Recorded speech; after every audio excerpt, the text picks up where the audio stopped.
Last topic है solid state का। इसमें हम पढ़ेंगे dielectric properties of solids. Dielectric properties of solids, ये आज का टॉपिक है। आपने फिजिक्स में पढ़ा होगा कि हम डाई इलेक्ट्रिक्स किसको कहते हैं? इंसुलेटर्स को ही हम डाई इलेक्ट्रिक्स कहते हैं।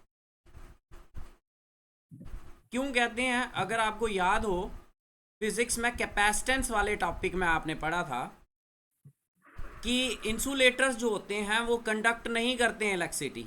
इंसुलेटर्स क्या होते हैं? इंसुलेटर्स क्या होते हैं? Do not conduct electricity. Electricity conduct नहीं करते हैं कौन?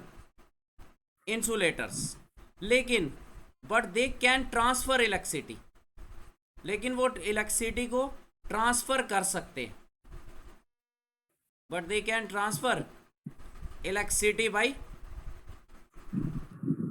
पोलराइजेशन। पोलर बन जाते हैं, जैसे आपने कैपेसिटेंस टॉपिक में पढ़ा होगा। That is why insulators are known as dielectrics. तो क्या होते हैं? Insulators are also known as dielectrics. क्यों? Because they do not conduct electricity but they can transfer electricity by polarisation. Okay fine, ठीक है, समझ आ रही है? नेक्स्ट क्या आ जाता है? डाइइलेक्ट्रिक प्रॉपर्टीज को क्लासिफाई किया है डाइइलेक्ट्रिक प्रॉपर्टीज।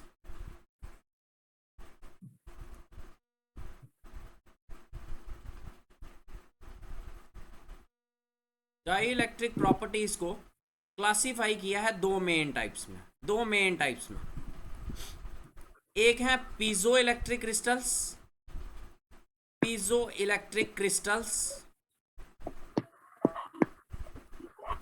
और दूसरे हैं पायरो इलेक्ट्रिक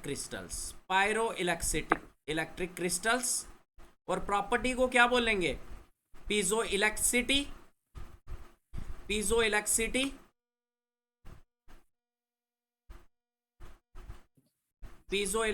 बोलेंगे, और इसको बोलेंगे pyroelectricity. Dielectric properties last topic है इस चैप्टर का, सॉलिड स्टेट का। तो हम पढ़ रहे हैं डाइइलेक्ट्रिक प्रॉपर्टीज दो मेन टाइप्स की हैं, पीजो इलेक्ट्रिसिटी और पायरो इलेक्ट्रिसिटी। पीजो इलेक्ट्रिसिटी बहुत इंटरेस्टिंग है ये टॉपिक। पीजो इलेक्ट्रिसिटी क्या होती है?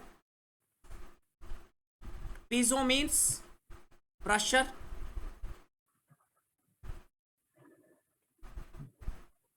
और इलेक्ट्रिसिटी मीन्स करंट। तो क्या होते हैं piezoelectric crystals?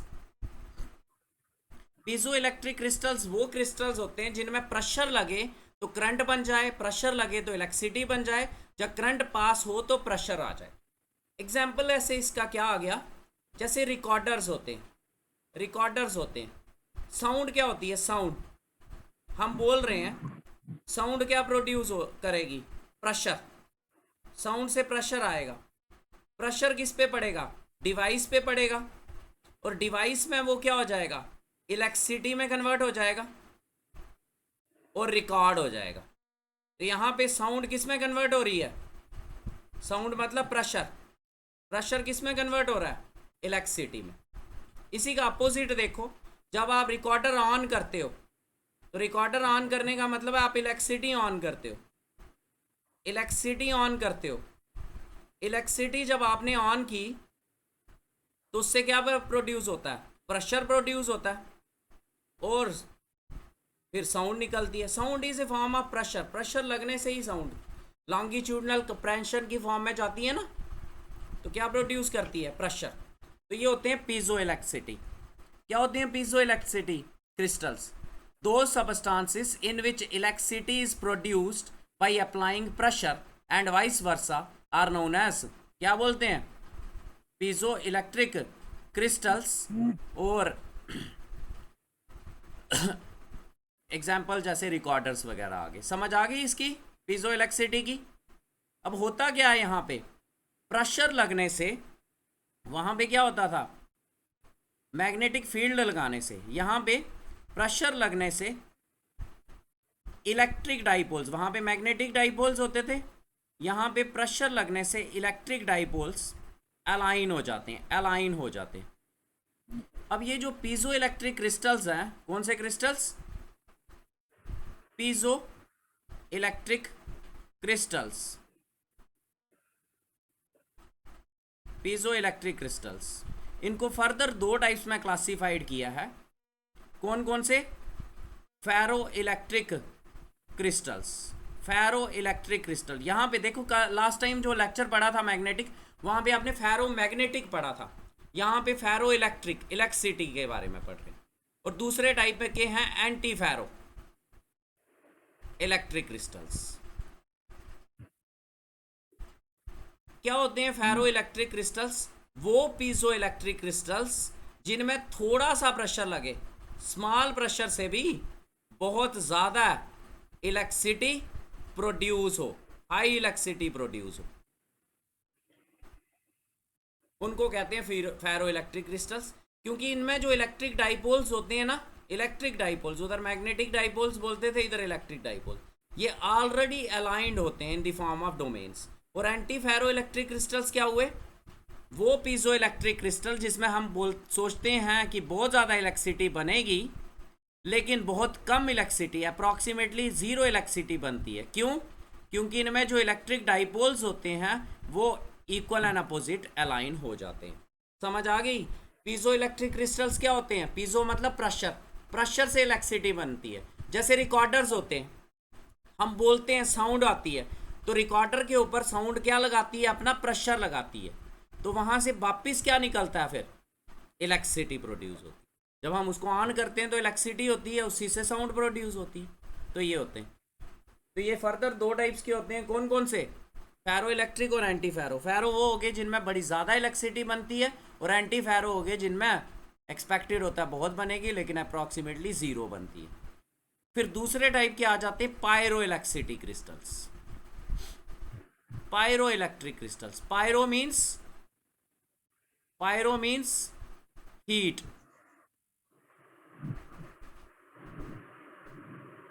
Electricity means current. तो वो क्रिस्टल जिसमें हीट से करंट बने, हीट से इलेक्ट्रिसिटी बने, जब वाइस वर्सा। इसकी एग्जांपल है थर्मोकपल, कॉपर और आयरन को ज्वाइन कर लो और हीट करोगे ना, एक एंड को हीट करो, जैसे ये कॉपर की वायर ले ली और दूसरी ये आयरन की ले ली, ये दो एंड्स आए ना, एक को अगर आप क्या करो, हीट करो, एक को कूल करो, तो इसमें ना इलेक्ट्रिसिटी बनती है, इसको कहते हैं पायरो इलेक्ट्रिसिटी। क्लियर हो गया, ये था लास्ट टॉपिक इसका, इस चैप्टर का।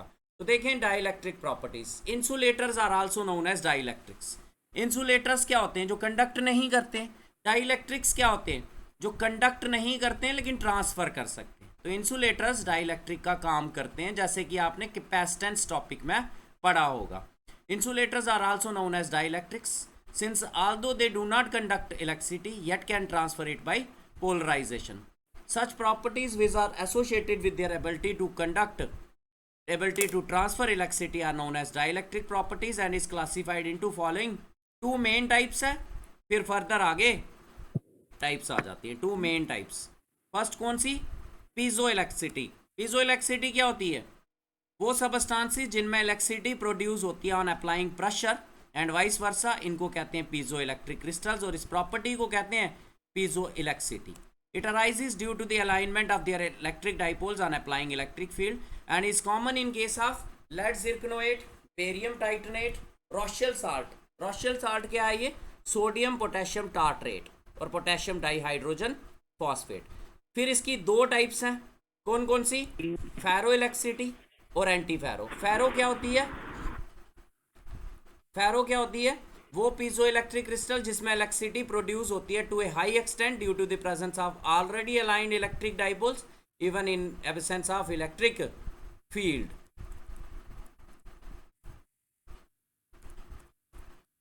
इसकी एग्जांपल इसी में से लेनी है आपने।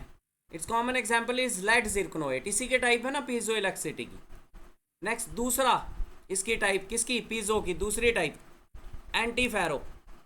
एंटी फेरो इलेक्ट्रिसिटी क्या होता है, वो पीजो इलेक्ट्रिक क्रिस्टल जिसको हम सोचते हैं बहुत ज़्यादा हाई इलेक्ट्रिसिटी बनेगी, लेकिन बहुत कम नेग्लिजिबल इलेक्ट्रिसिटी प्रेजेंट ऑब्टेन होती है due to the equal and opposite alignment of electric dipoles are known as antiferroelectric and this property is known as antiferro। इसी से एग्जांपल्स लेनी है लास्ट वाली दो, रॉशियल साल्ट और potassium dihydrogen phosphate.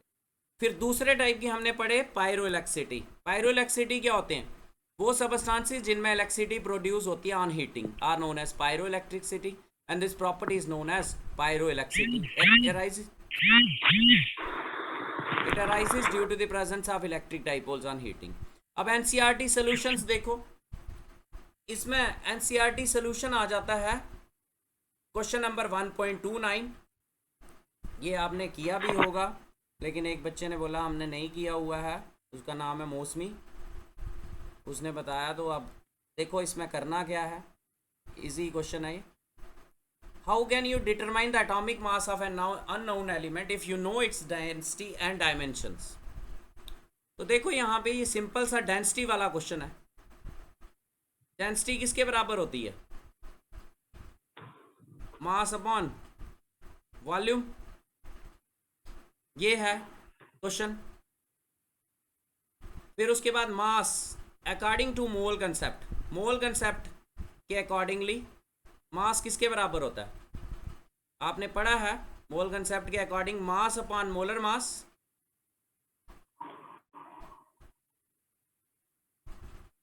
is equal to number of particles upon Avogadro's number।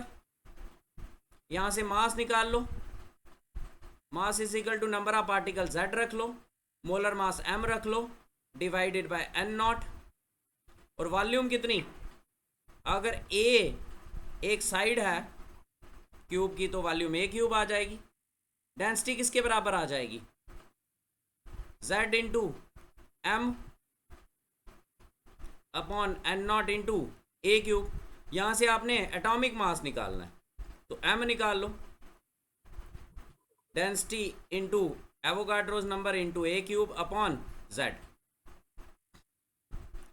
A cube तो आ गया अगर क्यूब हो, क्यूब के हर साइड बराबर होती है। In case